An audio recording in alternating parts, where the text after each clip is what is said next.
Hello friends, welcome to Kannan info Tamil. நம்ம இன்னைக்கு என்ன டாபிக் பார்க்க போறோம் அப்படின்னா 4 முக்கியமான டிஃபென்ஸ் அப்டேட் இந்த வீடியோல பார்க்க போறோம். முதல் டிஃபென்ஸ் அப்டேட், இந்திய கடற்படை ஆசியான் நாடுகளுடைய கடற்படையோடு சவுத் சைனா சி பகுதியில ஒரு கூட்டு பயிற்சியில ஈடுபட்டு வந்துகிட்டு இருக்காங்க. இந்த கூட்டு பயிற்சியின் போது சீன கப்பல்கள் இந்திய கடற்படையின் போர்க்கப்பல்களுக்கு இடையூறு செய்யும் வகையில நடந்து கொண்டதா செய்திகள் வெளிவந்திருக்கு. சீனா எதற்காக இப்படி நடந்துக்கிட்டு சீன கடற்படையோட திட்டம் என்ன அப்படிங்கிறது குறித்து பார்க்கலாம். இரண்டாவது அப்டேட், இந்தியா முழுக்க முழுக்க உள்நாட்டிலே தயாரித்த ஆகாஷ் என்ஜி மிசைல்களை வியட்நாம் நாடு வாங்க இருப்பதா செய்திகள் வெளிவந்திருக்கு. வியட்நாம் எதற்காக ஆகாஷ் என்ஜி மிசைல்களை வாங்குறாங்க, ஆகாஷ் என்ஜி மிசைலோட செயல்திறன் மற்றும் சிறப்பு அம்சங்கள் என்ன அப்படிங்கிறது குறித்து பார்க்கலாம். மூன்றாவது அப்டேட், இந்திய விமானப்படை 100க்கும் மேற்பட்ட லாய்டரிங் யூனிட்ஸ் அப்படின்னு சொல்லப்படும் தற்கொலை ட்ரோன்களை வாங்கி இருப்பதா செய்திகள் வெளிவந்திருக்கு. இந்த லாய்டரிங் யூனிட்ஸை இந்தியா எதற்காக வாங்கியிருக்காங்க, இந்தியா வாங்கியிருக்க லாய்டரிங் யூனிட்ஸோட செயல்திறன் மற்றும் சிறப்பு அம்சங்கள் என்ன, லாய்டரிங் யூனிட்ஸை பயன்படுத்தி என்ன மாதிரியான ஆபரேஷன்களை கேரி அவுட் செய்ய முடியும் அப்படிங்கிறது குறித்து பார்க்கலாம். நான்காவது அப்டேட், டிஆர்டிஓ போர்க்கப்பல்கள் மற்றும் நீர்மூழ்கி கப்பல்களை தாக்கி அழிக்கக்கூடிய ஒரு கைடட் ஹெவிவெயிட் டார்பிடோவை சோதனை செஞ்சிருக்காங்க. டிஆர்டிஓ டெவலப் செஞ்சிருக்க கைடட் ஹெவிவெயிட் டார்பிடோவோட செயல்திறன் மற்றும் சிறப்பு அம்சங்கள் என்ன, இந்த டார்பிடோக்களை பயன்படுத்தி என்ன மாதிரியான ஆபரேஷன்களை கேரி அவுட் செய்ய முடியும் அப்படிங்கிறது குறித்து நம்ம டீடைலா இந்த வீடியோல பார்க்கலாம். நம்ம சேனல்ல டிஃபென்ஸ் மற்றும் ஜியோபாலிட்டிக்ஸ் சம்பந்தமா தினம் ஒரு வீடியோ பப்ளிஷ் பண்ணிட்டு இருக்கோம். உங்களுக்கு நம்ம சேனல்ல பப்ளிஷ் ஆகக்கூடிய வீடியோஸ் பிடிச்சிருந்துச்சுன்னா சேனலை சப்ஸ்கிரைப் பண்ணி சப்போர்ட் பண்ணுங்க. நீங்க பண்ற ஒவ்வொரு சப்ஸ்கிரிப்ஷனும் எனக்கு அடுத்தடுத்த வீடியோஸ் போடுறதுக்கு ஒரு மோட்டிவேஷனா இருக்கும். சவுத் சைனா சி பகுதியில ஆசியான் நாடுகளுடைய கடற்படைகளும் இந்திய கடற்படையும் இணைந்து ஒரு கூட்டு பயிற்சியில ஈடுபட்டு வந்துகிட்டு இருக்காங்க. குறிப்பா சொல்லணும் அப்படின்னா Vietnam, Thailand, Philippines, Indonesia, Brunei, Singapore போன்ற நாடுகள் இந்த கூட்டு பயிற்சியில கலந்துகிட்டு இருக்காங்க. இந்த கூட்டு பயிற்சியை இந்திய கடற்படை மற்றும் சிங்கப்பூர் கடற்படை தலைமையேற்று நடத்தி வர்றாங்க. வியட்நாம் நாட்டுடைய ஸ்பெஷல் எக்கனாமிக் ஜோன் பகுதியில வச்சு ஆசியான் நாடுகளுடைய கடற்படையும் இந்திய கடற்படையும் கூட்டு பயிற்சியில ஈடுபட்டு இருந்தாங்க. அப்பொழுது சீனாவுக்கு சொந்தமான மிலிஷியா போட் அப்படிங்கிற சிறிய கப்பல்கள் இந்திய போர்க்கப்பல்களை நோக்கி நகர ஆரம்பிச்சது. ஒரு கட்டத்துல இரு கப்பல்களும் மோதி கொள்ளும் சூழ்நிலை ஏற்பட்டுச்சு. ஆனா சீன கப்பல் திசையை மாற்றி சென்றது. ஆசியான் நாடுகளுடைய கடற்படைகளும் இந்திய கடற்படைகளும் கூட்டு பயிற்சி நடத்தக்கூடிய இடத்துல 5க்கும் மேற்பட்ட சீனாவின் மிலிஷியா போட் கப்பல்கள் நிலைநிறுத்தப்பட்டிருந்துச்சு. அது மட்டும் இல்லாம சீனாவுக்கு சொந்தமான ரிசர்ச் கப்பல்களும் அந்த இடத்துல நிலைநிறுத்தப்பட்டிருந்துச்சு. சீனாவின் செயல்பாடு எதை காட்டுது அப்படின்னா இந்தியாவோடு ஆசியான் நாடுகள் அணி திரண்டுருவாங்களோ அப்படின்னு பயப்படுறாங்க. இதன் காரணமா தான் ஆசியான் நாடுகளுடைய கடற்படையும் இந்திய கடற்படையும் இணைந்து நடத்தக்கூடிய கூட்டு பயிற்சிக்கு இடையூறு செய்யும் வகையில இது போன்ற செயல்களில் ஈடுபடுறாங்க. சீனா சவுத் சைனா சீல இதற்கு முன்பும் இதே போன்று செயல்பட்டிருக்காங்க. சவுத் சைனா சி பகுதியில சீனா இதே போன்று இந்த மலேசியா போட் கப்பல்களை பயன்படுத்தி சவுத் சைனா சி பகுதியில் இருக்கக்கூடிய நாடுகளுடைய ஸ்பெஷல் எக்கனாமிக் ஜோன் பகுதியில ஊடுருவல் நடத்துவாங்க. அந்த கப்பல்களை இடைமறித்தால் அது சீனாவுக்கு சொந்தமான மீன்பிடி கப்பல்களா இருக்கும். இந்த சிறிய வகை மலேசியா போட் கப்பல்கள் சீன கடற்படையின் மறைமுக கட்டுப்பாட்டுல இருக்கும். இது போன்ற சிறிய மலேசியா போட்டுகளை பயன்படுத்தி சீனா சவுத் சைனா சி பகுதியில் இருக்கக்கூடிய நாடுகளுக்கு இதற்கு முன்பும் பல முறை பிரச்சனை கொடுத்திருக்காங்க. சவுத் சைனா சி பகுதியில ஆசியான் நாடுகளுடன் இந்திய கடற்படை இணைந்து நேவல் எக்ஸசைஸ்ல ஈடுபடும் பொழுது சீனா தன்னுடைய மலேசியா போட்டுகளை அனுப்பி எப்படி பிரச்சனை கொடுக்கிறாங்களோ அதே போன்று இந்திய பெருங்கடல் பகுதிக்குள் நுழையும் சீன கப்பல்களுக்கு இந்தியா பிரச்சனை கொடுக்கணும். அப்படி பிரச்சனை கொடுக்க ஆரம்பிச்சோம்னா தான் சவுத் சைனா சீல இன்னொரு முறை இந்தியா கூட்டு பயிற்சியில் ஈடுபடும் பொழுது சீனா இதே காரியத்தை திருப்பி செய்ய மாட்டாங்க. அதனால வரும் காலத்துல இந்திய பெருங்கடல் பகுதியில வரக்கூடிய சீன கப்பல்களுக்கு இந்திய கடற்படை தொடர்ந்து பிரச்சனை கொடுக்கணும். அப்பொழுதுதான் சீனாவுக்கு இந்தியாவுடைய பலம் என்னன்னு புரியும். இரண்டாவது அப்டேட், இந்தியா ஆகாஷ் என்ஜி அப்படிங்கிற ஒரு medium range surface to air மிசைல டெவலப் செய்து வந்துகிட்டு இருக்காங்க.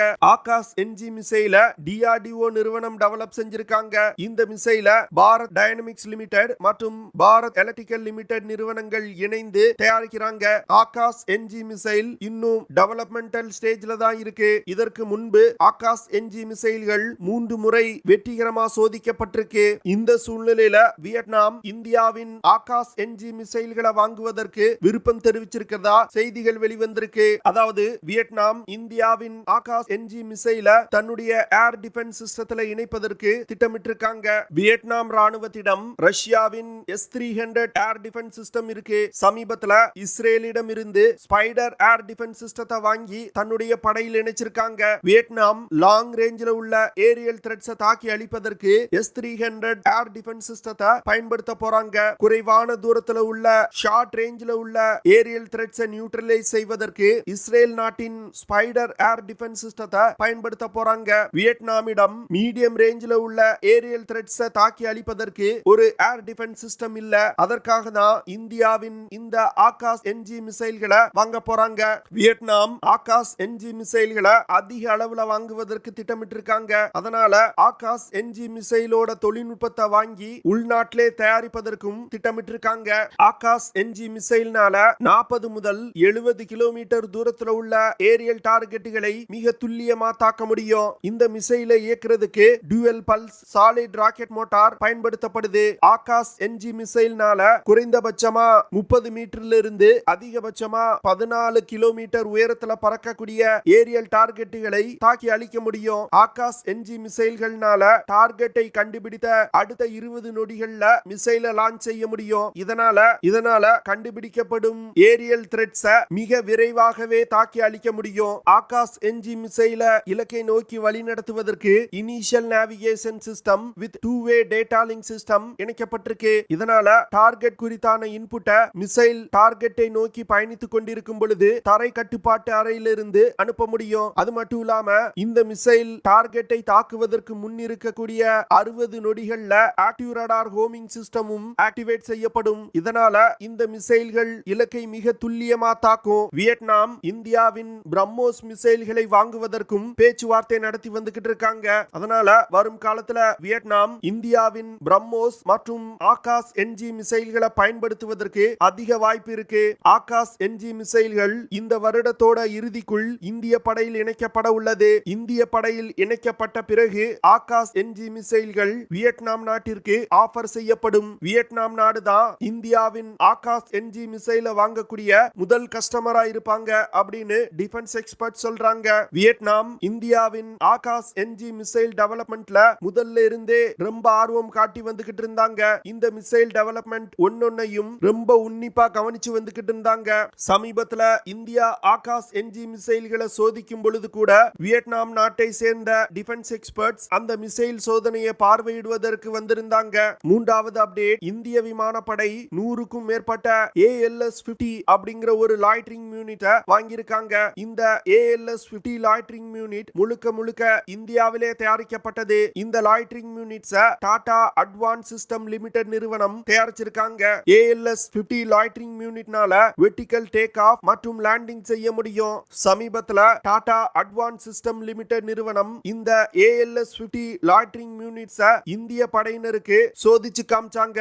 இந்த சோதனையின் போது ALS-50 லாய்டரிங் யூனிட்ஸ் இலக்கை மிக துல்லியமா தாக்கியிருக்கு. இந்திய விமானப்படை 100க்கும் மேற்பட்ட ALS-50 லாய்டரிங் யூனிட்ஸை வாங்கியிருக்காங்க. இந்த 100 லாய்டரிங் யூனிட்ஸோட டெலிவரி 2023 வருடத்தோட இறுதிக்குள் முடியணும். ALS-50 லாய்டரிங் யூனிட்ஸ் 2.4 மீட்டர் நீளமும் 3.8 மீட்டர் விங் ஸ்பேனும் கொண்டது. விங் ஸ்பேன் அப்படிங்கிறது ஒரு ரெக்கை முனையிலிருந்து அடுத்த ரெக்கை முனை வரை உள்ள தூரத்தை விங் ஸ்பேன் சொல்லுவாங்க. இந்த லாய்டரிங் யூனிட்ஸ் 50 கிலோகிராம் எடை கொண்டது. ALS-50 லாய்டரிங் யூனிட்ஸ்னால 100 கிலோமீட்டர் வேகத்துல பறந்து சென்று இலக்கை தாக்க முடியும். இந்த லாய்டரிங் யூனிட்ஸ்னால தொடர்ந்து 1 மணி நேரம் பறக்க முடியும். இந்த ALS-50 லாய்டரிங் யூனிட்ஸ்ல எலக்ட்ரோ ஆப்டிகல் இன்ஃப்ராரெட் டரட் இருக்கு. இந்த லாய்டரிங் யூனிட்ஸ்னால 6 கிலோகிராம் எடை கொண்ட வெடிபொருட்களை சுமந்து சென்று தாக்குதல் நடத்த முடியும். தற்போது நடந்து வரும் உக்ரைன் ரஷ்யா போர்ல லாய்டரிங் யூனிட்ஸ் மிக பெரிய பங்களிப்பு பண்ணி வருது. குறிப்பா ரஷ்யா ஈரானிடமிருந்து இறக்குமதி செய்த லாய்டரிங் யூனிட்ஸை பயன்படுத்தி உக்ரைன் மீது கடுமையான தாக்குதல்களை நடத்துறாங்க. லாய்டரிங் யூனிட்ஸை அதிகமா யுத்த களங்கள்ல பயன்படுத்துவதற்கு முக்கிய காரணம் இதோட விலை மிகவும் குறைவு. அது மட்டும் இல்லாம லாய்டரிங் யூனிட்ஸ்னால குறைவான உயரத்துல பறந்து செல்ல முடியும். இதனால எதிரிகள் இவர்களின் ரடார் சிஸ்டத்தினால லாய்டரிங் யூனிட்ஸ கண்டுபிடிக்க முடியாது. அது மட்டும் இல்லாம விலை குறைவான லாய்டரிங் யூனிட்ஸ பயன்படுத்தி விலை அதிகமான ஆயுதங்களை தாக்கி அழிக்க முடியுது. இதன் காரணமா தான் ரஷ்யா லாய்டரிங் யூனிட்ஸ பெருமளவுல இந்த யுத்தத்துல பயன்படுத்தி வந்துகிட்டு இருக்காங்க. உக்ரைன் ரஷ்யா போருக்கு பிறகு இந்திய முப்படையினரும் லாய்டரிங் யூனிட்ஸோட முக்கியத்துவத்தை உணர்ந்து அதிக அளவுல லாய்டரிங் யூனிட்ஸ வாங்கி படையில் இணைச்சு வந்துகிட்டு இருக்காங்க. நான்காவது அப்டேட், டிஆர்டிஓ நிறுவனம் சப்மரீன்கள்ல இருந்து லான்ச் செய்யக்கூடிய வயர் கைடட் ஹெவிவெயிட் டார்பிடோவை வெற்றிகரமா லான்ச் செய்து சோதனை செஞ்சிருக்காங்க.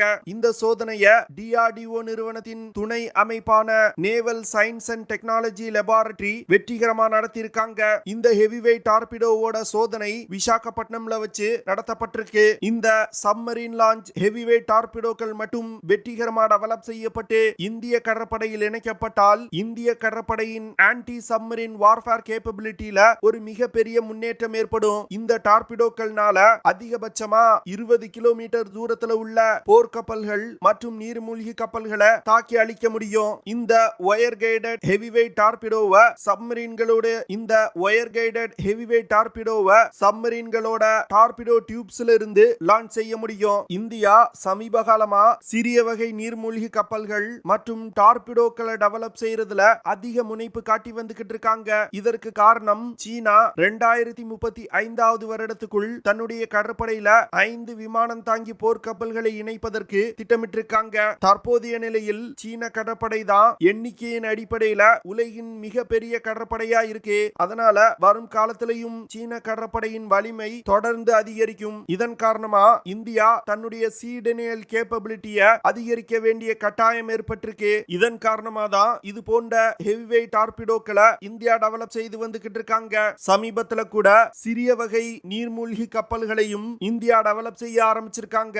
இந்த சிறிய வகை நீர்மூழ்கி கப்பல்களை பயன்படுத்தி எதிரிகளின் எல்லைக்குள் சென்று உளவு பார்ப்பது, கப்பல்கள் மற்றும் நீர்மூழ்கி கப்பல்கள் நடமாட்டத்தை கண்காணிப்பது, ரோந்து செல்வது போன்ற பல ஆபரேஷன்களை கேரி அவுட் செய்ய முடியும். இதனால வரும் காலத்துல இது போன்ற ஹெவிவெயிட் டார்பிடோக்கள் அதிக அளவுல தயாரித்து இந்திய கடற்படையில் இணைக்கப்பட வாய்ப்பு இருக்கு. ஓகே ஃப்ரெண்ட்ஸ், நம்ம வீடியோவோட நிறைய பகுதிக்கு வந்துட்டோம். இதெல்லாம் தான் நான் உங்ககிட்ட ஷேர் பண்ணணும் அப்படின்னு நினைச்ச விஷயங்கள். ஐ ஹோப் நான் ஷேர் பண்ண விஷயங்கள் உங்களுக்கு பிடிச்சிருக்கும்னு நினைக்கிறேன். அப்படி பிடிச்சிருந்துச்சுன்னா ஷேர் பண்ணுங்க, லைக் பண்ணுங்க, கமெண்ட் பண்ணுங்க. மறக்காம நம்ம சேனலுக்கு சப்ஸ்கிரைப் பண்ணுங்க. அப்படியே அந்த பெல் நோட்டிபிகேஷனை கிளிக் பண்ணி ஆல்ங்கிற ஆப்ஷனை எனேபிள் பண்ணிக்கங்க. See you in the next video. Jai Hind.